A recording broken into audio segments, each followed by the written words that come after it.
Malaysia has been teetering on the cusp of a breakthrough. As an emerging nation that punches above its weight class on the global stage, the Southeast Asian country has long dreamed of making the next leap as a regional powerhouse. But the nation has been beset by hurdles in the social, political, and economic arenas. In its plight to close the gap in economic and development disparities and deliver on its Shared Prosperity Vision 2030, the country has taken risky bets driven by China's Belt and Road Initiative (BRI). The East Coast Rail Link, or ECRL, is the country's latest infrastructure megaproject and largest China-Malaysia BRI joint venture, a railway network that will connect the east and west coast of Peninsular Malaysia. But for a country still absorbing the aftershock of BRI failure for a city ghost town, Malaysia seems awfully eager to board this debt express train yet again. Is this the transportation system its people actually need? Will this China-backed megaproject catapult Malaysia to the world stage? Or is it yet another China debt trap the country won't be able to escape? Malaysia has long fought to escape the middle-income trap and become a high-income nation. But growing regional disparities have held the country back from realizing its full potential. The Southeast Asian country has an estimated population of 34.5 million across 13 states and 3 federal territories, with 2 million living in the capital city of what locals call KL. But the rural areas are home to 7.4 million. Over the past decades, the tunnel vision on urban expansion in cities like KL has further widened this rural-urban divide, leaving less developed states in the dust. The Shared Prosperity Vision 2030 was going to change all that. SPV 2030 aims to provide a decent standard of living to all Malaysians by 2030, achieved through fair and equitable distribution across income groups, ethnicities, regions, and supply chains. To deliver on this commitment, the government has refocused attention on uplifting what is called P40, the bottom 40% of Malaysian household incomes, many of which are in rural communities. But this is easier said than done. Even as the country emerges from the shadow of COVID-19, its growth has been stunted by corruption scandals, political instability, and splashy megaprojects catered to wealthy Chinese investors. And the country's latest gamble on yet another megaproject has raised the eyebrows of many. The East Coast Rail Link, or ECRL, is an electrified railway infrastructure initiative by MRL and is expected to cost 75 billion ringgit, or about $16.2 billion. The project will span 665 kilometers, or 413 miles, and run through 3 East Coast states before linking the Klang Valley on the west coast of Peninsular Malaysia. With passenger trains running at 160 kilometers per hour, or 99 miles per hour, the travel time from Kelantan to Klang Valley, where KL and other densely populated cities are located, is slashed from 7 hours by car to just 4 hours. But the project has always been about much more than cutting travel times. Aligning with the goals of SPV 2030, spillover effects from ECRL are projected to generate greater economic activity along the rail network and help integrate the less developed states of Kelantan, Terengganu, and Pahang into the broader economy.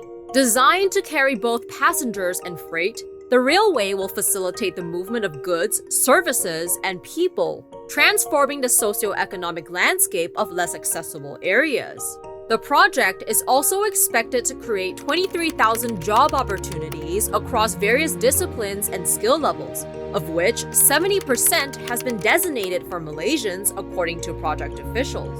Once completed, the system also stands to add 4,000 more jobs during its operation and maintenance phase, thereby raising the living standards of local communities and helping close the gap in economic and development disparities.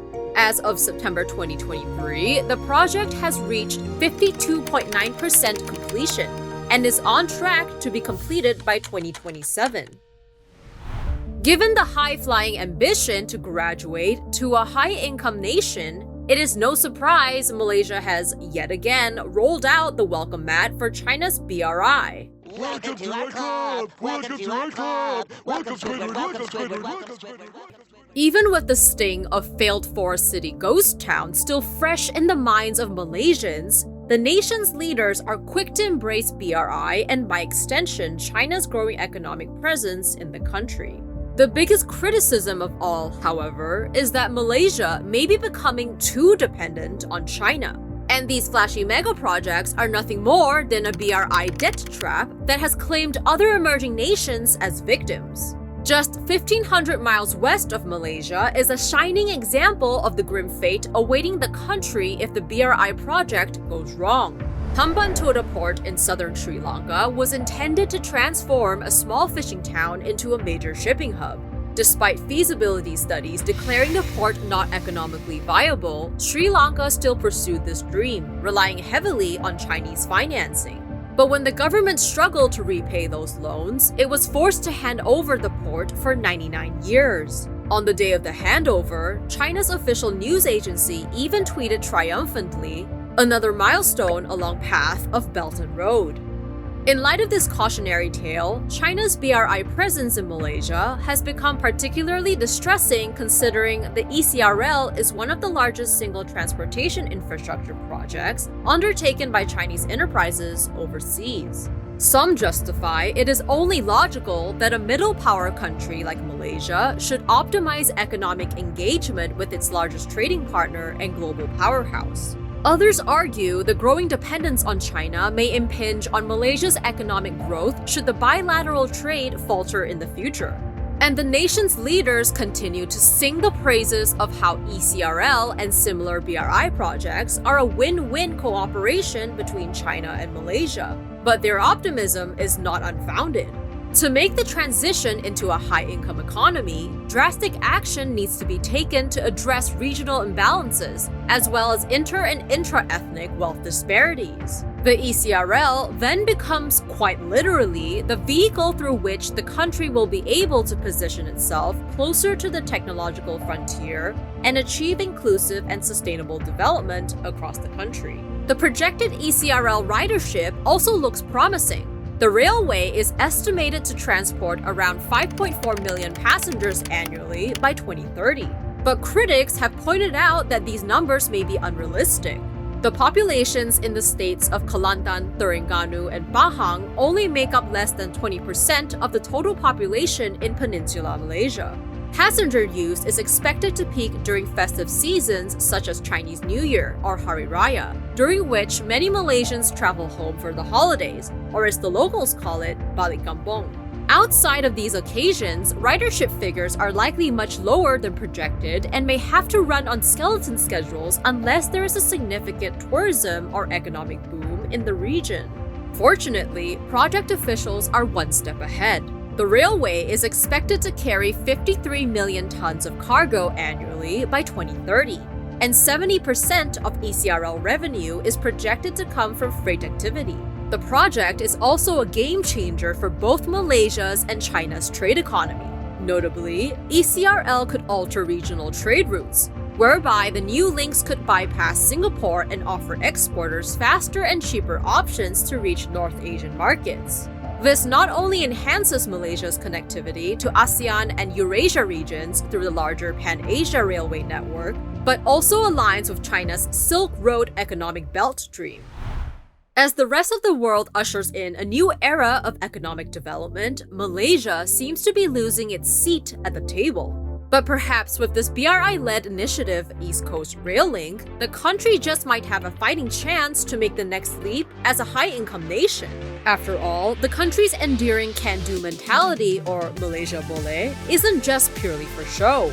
With Malaysia just on the verge of achieving this transition, it will be interesting to see how well the country can see the ECRL project through completion.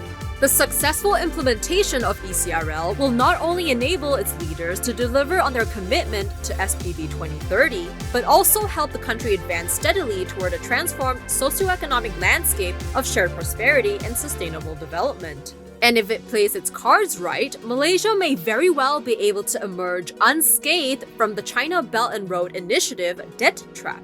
So what do you think about Malaysia's ECRL? Let us know in the comments below.